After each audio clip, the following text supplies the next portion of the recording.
Unë munde me i kuptu edhe muj me duar trukit që teknologjia, shkenca e ka dhonë mundësin me i regullu visht, me regullu hundën, me regullu në ndonjë dëfërmim të nofullës që është shumë i dukshëm.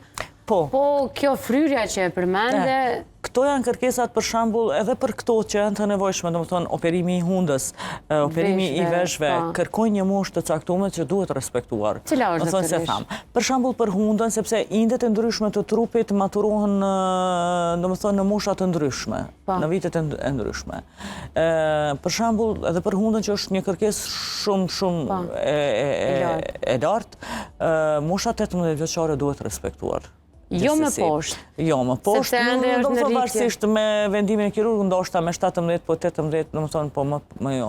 Sepse osifikimi, domethënë pjekja e ashtit, domethënë e kërkon një moshë 18 vjeçare për mos më ndryshu më tutje forma e hundës.